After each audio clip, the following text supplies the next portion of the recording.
Stella, can I talk to you for a moment? Alan, taking a break now? I'm on a break too, so it's fine. What's up? Well, you know about the gift for Mother's Day for our mom, right? I've been thinking about it for a while, you know? I've finally made a decision, so I wanted to let you know. Ah, you mentioned it before. By telling me, does that mean you're planning to give something relatively expensive? Exactly. Well, it seems tough to cover it with just my allowance. If it's okay with you, Stella, could you contribute some money? What do you think? Since your mom has been taking care of me too, it's totally fine for me to chip in. Well, it depends on what it is. What are you thinking of sending? I'm thinking of sending her on a trip. Mother's Day is right before vacation, right? A trip, huh? If we go, it'll be during vacation, right? I have work too, so that's how it will be. I thought we could make it an early present.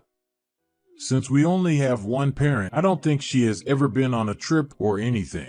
I think she'll be really happy. Did you talk to her about this? Before I contacted you, she called me. I briefly mentioned it to her at that time. She said it's okay to go for about 2 nights. I see. I know that a trip can be financially challenging, but I want to show a giving back to her. Can we somehow manage to use our savings? Well, it's true that she has taken care of us.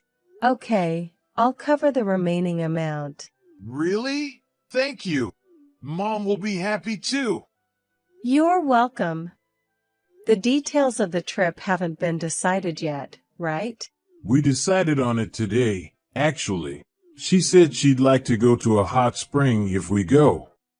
We're going to plan to discuss it again. Then, let me know once the details are confirmed. I'll withdraw the money. Thank you so much.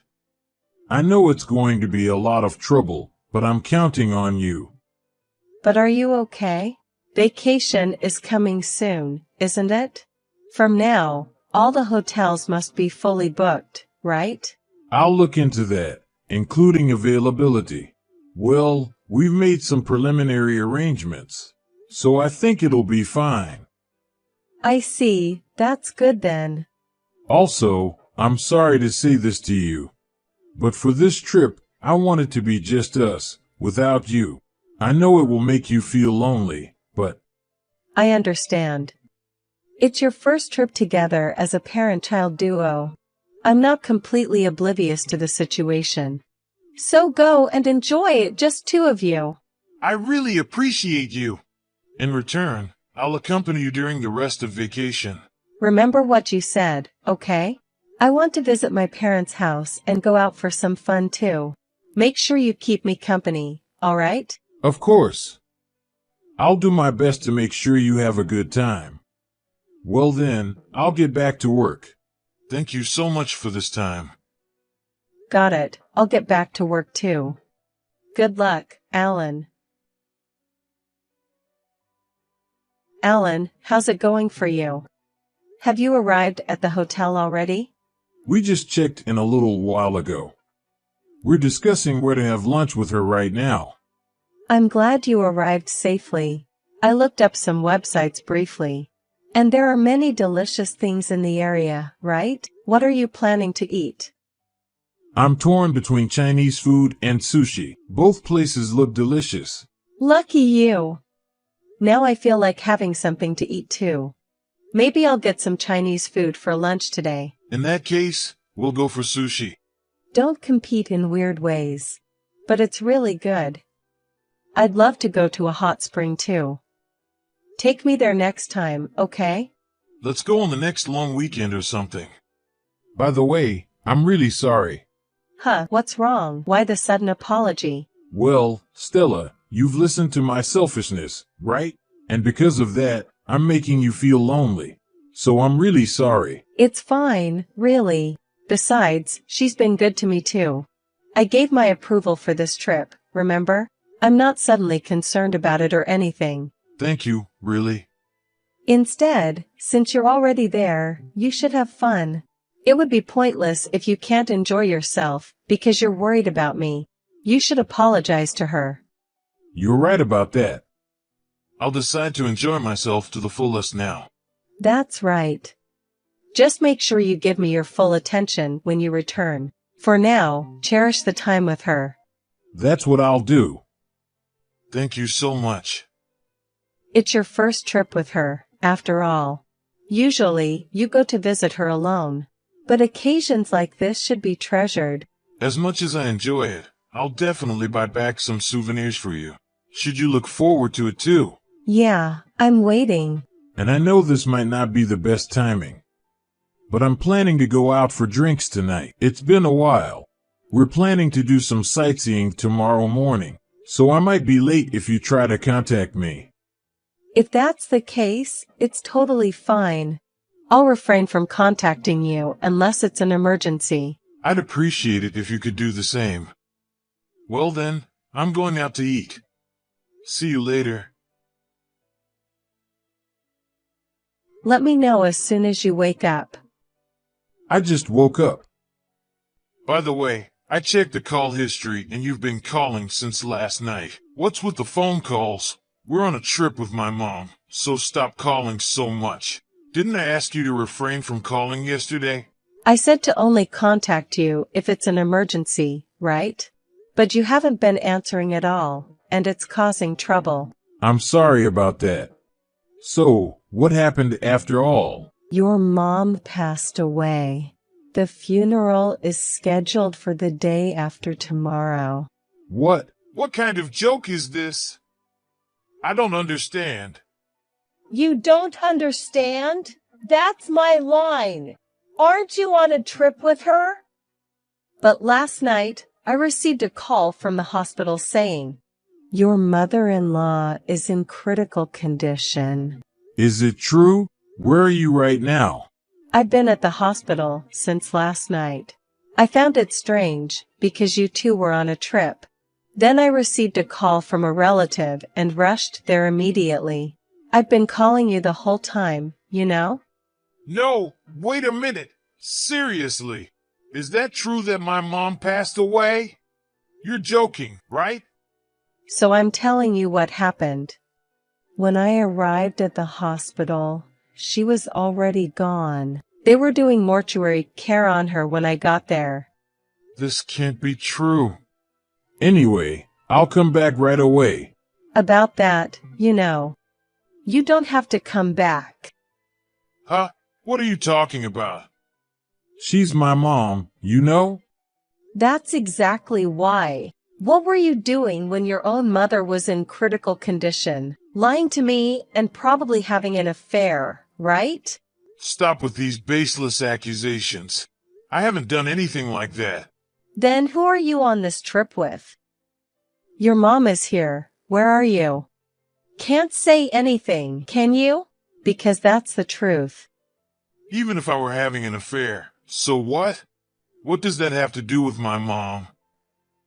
Because it's relevant, I'm telling you. What are you talking about? Where's the relevance? When you occasionally went back to her house alone, it wasn't to visit her. It was just an excuse for your affair, right? Even more, you were also asking her for money. Why are you bringing up that now? The auntie who contacted me told me about it. She said that you only visited your mom when you were with me, and that she struggled financially because of the money you asked her. I was really surprised because I didn't know any of that. But even so, that doesn't justify this, right? The fact remains that I'm the only child of my mother. Do you have the right to stop me from visiting my own parent? I don't have that right. I can't even stop you from attending the funeral. Well then, that's fine. Stop interfering. But you know, it's not just my opinion. It's the collective sentiment of all your mom's relatives. Everyone. They don't want to meet someone like you. They're saying, don't come to the funeral. You don't have the qualification to bid farewell to a mother to who you caused suffering and betrayed your wife. Understand? Don't mess with me. I'm definitely going, all right? Oh, really? Well, Do as you please then. Well, I don't think they'll let you in, though. What do you mean by they won't let you in? You'll find out when you come and see, won't you? Well then, I have preparations for her funeral. So please don't contact me anymore. Hey, Stella. Say something to them too. They're not letting me in at all. Didn't I tell you yesterday? They won't let you in. Have you finally understood? Why can they let you in and not me? I'm her real son, you know. It's just that they don't want you to attend. All the relatives are saying that if you come, they'll turn you away. In fact, they won't let you in, will they? But even so, this is just unbelievable. It's seriously annoying. Whose mother's funeral do you think this is? I don't think complaining there will make any difference. Anyway, just be quiet and behave, all right? No, I'll definitely go in. I'll go and have a talk with them. Seriously, it's impossible to reason with them. They said, "How dare such an unfilial child like you show up?" Seriously, stop joking around. Have you given up already? It's obviously a waste of time, and the funeral is about to start soon. That's exactly why. You're inside, aren't you? So tell them to let me through. Of course, I do not want to, right? Why should I have to help you? Let me tell you, I feel the same as everyone else. In fact, it's because you never paid attention to her until now, right? So why is it now? I never expected things to turn out like this. You're the one who caused all this, you know? And yet you still look like it's not your fault. How shameless can you be? Don't get mad at me just because I had an affair. It's said having an affair is a sign of a man's worth, right? Just let it go and let me in already. It's up to us to decide that. Don't act defiant and say things that make no sense. And by the way, don't try to force your way in. If you do, I'll call the police. Don't make a big deal out of it. I just want to bid farewell to my mom. Even if that's the case, no one wants that. So, it's pointless. Plus, it would be troublesome if the police were called, right? It would be troublesome for me too, so just wait in silence. So you're okay with me having an affair? Huh? Why do you think that? Because if your husband gets arrested, it would be troublesome, right? So, does that mean you're not concerned about the affair? Never! I just don't want the divorce process to be a hassle. I have no intention of forgiving you and the woman you had an affair with. I'll take as much money as I can from you. No, seriously, give me a break. I'll give back to you for this trip's expenses. So please forgive me. How are you going to repay? You didn't have that money, so you lied to me and went on the trip, right? Well, my mom passed away, right? That means there are mom's properties. Considering that, it would be a loss to get divorced now, you know? You understand that much, don't you? I can't believe you're saying such things when you're at a loss for words. It was the right decision not to let you in, after all. What do you mean by that? That's the reason why we're getting a divorce, because you don't understand that. Got it? Just stay quiet. Don't say anything that will embarrass my mother-in-law any further. Is that really okay? Don't you also want some? If we get divorced, you'll definitely regret it. I would regret it if I had stayed as your wife. So let's get divorced. It's the choice that won't make me regret. After that, I ignored his contacts and the funeral ended without any issues. After the funeral, he confronted me about the divorce, but with the help of the relatives who were present, I managed to silence Alan. We went to the city hall together and submitted the divorce papers, and we got divorced. As for her money that he had been talking about, There was no significant inheritance to speak of, especially considering that he had been begging for money. Additionally, he had to pay me alimony, and he broke up with his affair partner. Now, he lives a difficult life. After the divorce from him, I enjoy my independent life. I regularly visit my ex-mother-in-law's grave, reporting on my current situation and cleaning the grave. Even though I divorced him, his mom is still an important mother to me, so I will continue to live without forgetting that.